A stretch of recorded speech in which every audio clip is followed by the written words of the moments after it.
Bonjour à tous. Eh non, vous ne rêvez pas. Nous sommes bien de retour pour une nouvelle saison de notre saga, la Semcoda et pourquoi pas moi. Nous sommes ravis de vous présenter ce 5e épisode, à la découverte des métiers des hommes et des femmes qui font la Semcoda, à travers leurs expériences et leur savoir-faire. Aujourd'hui, nous partons à la rencontre de deux métiers diamétralement opposés, la gestion de projets informatiques et la comptabilité. Et nous avons la chance d'avoir avec nous Karine. Bonjour. Et Thomas. Bonjour. Ce ne sont pas forcément les métiers auxquels nous pensons lorsque l'on parle d'un bailleur social. Néanmoins, ils sont indispensables au bon fonctionnement d'une entreprise. Alors, pour vous, au quotidien, comment ça se passe ? Nous sommes 3 chefs de projet à la DSI, la direction des systèmes d'information, sur un effectif de 13 personnes au total, divisé en 3 services. Infrastructure, exploitation et études, là où je suis.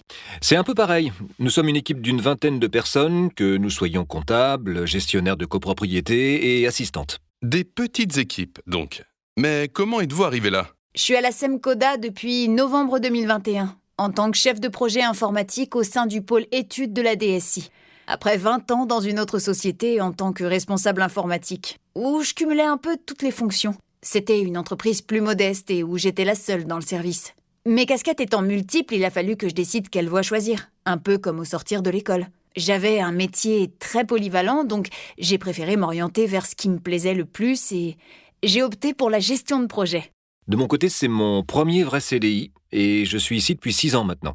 Je suis un pur produit comptable. J'ai fait toutes mes études dans ce domaine et après stage et un apprentissage auprès d'un cabinet d'experts comptables, j'ai eu l'opportunité de prendre un poste ici. Au début, j'étais sur un autre poste et puis petit à petit, j'ai eu un premier portefeuille qui s'est bien étoffé car aujourd'hui, je gère les secteurs de l'Isère, du bassin lyonnais et Trévoux. Très bien. D'un œil extérieur, on comprend bien dans quel domaine vous opérez. Mais c'est un peu plus flou quand on imagine le quotidien. Tenez, par exemple, Karine, qu'est-ce que c'est qu'être chef de projet informatique ?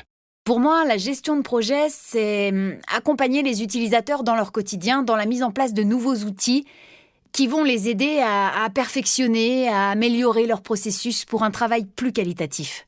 Le chef de projet est un peu le chef d'orchestre qui va devoir trouver les bonnes harmonies entre tous les services de la DSI ou les prestataires externes pour trouver la solution la plus adéquate. C'est un enrichissement pour moi de savoir que j'apporte des solutions.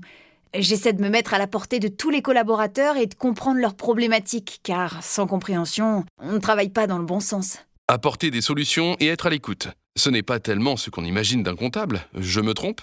Oui, vous vous trompez, oui. Quand on est comptable de copropriété, on fait face à des copropriétaires qui ont souvent besoin d'écoute et de souplesse. Nous avons des personnes avec qui nous échangeons tous les trimestres pour suivre leurs dépenses et leurs charges. Et souvent, quand on raccroche, on se sent utile. On les a aidés. Et cela s'est senti. Ça fait du bien aussi. Les métiers de la comptabilité ne sont pas si monotones. En tout cas, sûrement pas en copropriété.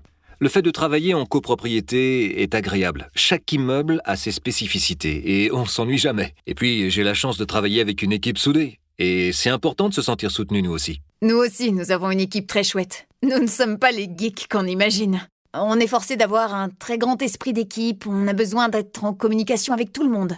On ne peut pas laisser qui que ce soit sur la touche car un nouveau projet nous concerne tous. Et l'ambiance au quotidien est ultra importante. On a besoin de ça pour pouvoir venir le matin avec le sourire et l'envie d'échanger.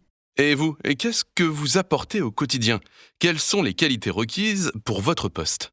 Il faut être sérieux, être rigoureux. Nous sommes face à des propriétaires ou locataires qui ne nous loupent pas. Ce sont des gens qui peuvent être proches de leur argent, à juste titre. Et cela demande une grande vigilance sur ce que l'on fait. Moi, avec la bonne humeur. Et c'est important dans une équipe. Je suis un peu le trublion de la bande et j'aime bien, au-delà de mes compétences, amener un peu de la vie dans les bureaux. C'est aussi ça, ma pierre à l'édifice Semcoda. Sinon, je dirais ma vision globale des projets. Nous gérons entre 5 et parfois 8 projets à la fois, en fonction des besoins en cours, des urgences. Certains projets durent 3 jours, d'autres 120, mais ce ne sont pas 120 jours de suite. C'est 120 jours de travail au total sur le projet. Ça peut prendre une année. Donc, il faut beaucoup d'organisation et très bien comprendre ce que l'on fait, pourquoi on le fait et pour qui on le fait. Et en retour, qu'est-ce que la Semcoda vous apporte ? Du confort. On a le droit au télétravail. C'est appréciable. Et puis, de se sentir investi dans un projet tout en se sentant accompagné. Dans mon précédent emploi, je me sentais seule à tout gérer, alors qu'ici, j'ai des gens qui parlent la même langue que moi. Et les projets sont très divers. À la fin, on se quitte, le projet et moi, et c'est toujours un peu touchant. On s'y attache. Et puis, j'aime me sentir utile, aussi bien dans ma vie privée que professionnelle, je fais tout pour faciliter la vie des gens. Parfois, les yeux de mes collègues s'illuminent en me disant « Tu m'as sauvé la vie !» Alors que non, j'ai fait du mieux avec mes modestes moyens, mais parfois, les modestes moyens des uns sont des moyens colossaux pour d'autres. Et j'aime cette idée que chacun apporte sa petite pierre à un projet plus grand. Travailler à la SEMCODA me permet de trouver un équilibre entre vie personnelle et professionnelle. J'ai fait le choix de travailler 35 heures en 4 jours et demi, ce qui me laisse du temps pour ma famille, une demi-journée par semaine. Justement, l'avenir, c'est envisageable la SEMCODA ? À ce jour, je pense que je peux encore apprendre dans mon poste et je sais que d'autres postes sont envisageables pour moi en termes d'évolution et c'est motivant. La SEMCODA propose beaucoup de formations, en lien direct, mais pas seulement avec nos métiers, ce qui nous ouvre sur d'autres champs d'exploration. Par exemple, je me suis inscrit à la formation de la pathologie des bâtiments pour ma culture personnelle. Les évolutions internes sont privilégiées, même sur d'autres secteurs que le nôtre. Aujourd'hui, je suis très bien où je suis. Et tant que j'aurai le plaisir de venir travailler, je profite. Il y a des possibilités d'avancement à la SEMCODA, il y a beaucoup de formations, des évolutions en interne. Je peux même découvrir d'autres services et mettre toutes mes compétences de chef de projet à d'autres secteurs. Je suis de nature curieuse. Et je pars du principe que cette curiosité fait avancer où qu'on aille. Aujourd'hui, le savoir-être est au moins aussi important que le savoir-faire. Très bien, je vous remercie Karine et Thomas de votre disponibilité. Moi qui pensais tout savoir après 4 épisodes de ce podcast, je découvre encore de nouvelles choses, mais avec toujours les mêmes maîtres mots, plaisir, travail et avenir.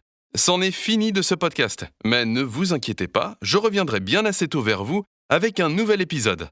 J'espère que vous avez passé un bon moment. Et j'espère surtout qu'à chaque écoute s'immisce en vous cette question qui nous guide. La SEMCODA et pourquoi pas moi ?